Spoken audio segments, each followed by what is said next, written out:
Memuliakan keturunan Nabi Muhammad atau Ahlul Bait Nabi merupakan salah satu anjuran yang berlaku bagi umat Muslim.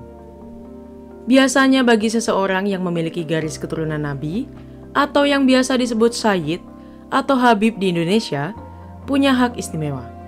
Meski anjuran menghormati Sayyid atau Habib diterapkan dalam Al-Quran dan hadis, memuliakan mereka apalagi secara berlebihan tidak dianjurkan. Kita tidak pernah tahu mana yang benar-benar keturunan Nabi atau yang palsu.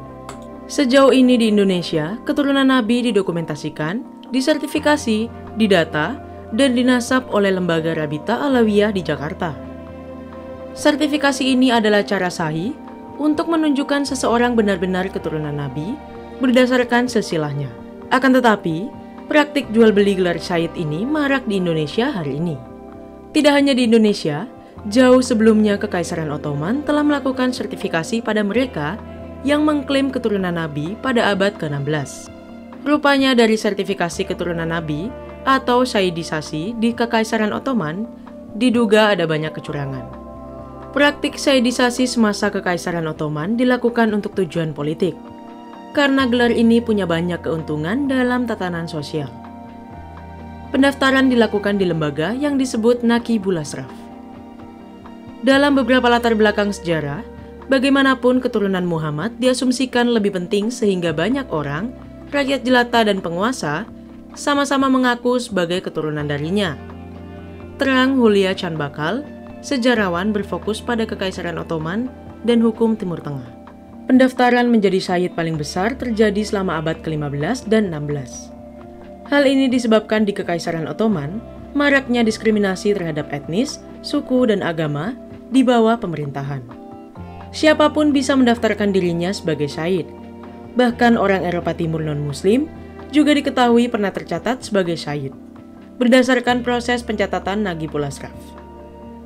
Dengan adanya klaim ini, pendaftar berharap kehidupan ekonomi dan keselamatannya secara politis terjamin, dan memiliki pengaruh atau kontrol politik pada etnis, suku, dan agama tertentu. Lembaga Naqibul Ashraf tidak hanya ada di Kekaisaran Ottoman. Lembaga ini lazim di kerajaan-kerajaan Islam. Namun, masalah pendaftaran Sayyid di Ottoman oleh lembaga ini punya kelemahan dalam penelusuran nasab, karena regulasinya yang berubah-ubah dari pimpinan dinas ke pimpinan lain. Masyarakat yang mendaftarkan klaim sebagai keturunan Nabi Muhammad hanya berlandaskan cerita turun-temurun dari keluarga dan penduduk sekitar. Chan Bakal menerangkan, tingkat akurasi dari cara ini tidak pasti, sebab klaim dan sertifikasinya menjadi tidak jelas. Chan Bakal menemukan bahwa pendaftar sertifikat Sayyid pada 1570-an naik hingga menjadi 22 orang per tahun, dari yang sebelumnya 15 orang per tahun. Bahkan, pada periode 1576 sampai 1584 mencapai 80 orang per tahun. Salah satu pemimpin Naqibul Ashraf, Aziz Effendi, memprotes keras sertifikasi ini. Dia menyebutkan ada 300.000 keturunan Nabi Muhammad yang palsu dalam makalah Chan Bakal. Protes ini mengakibatkan jumlah pendaftar Sayyid menurun selama 1 dekade.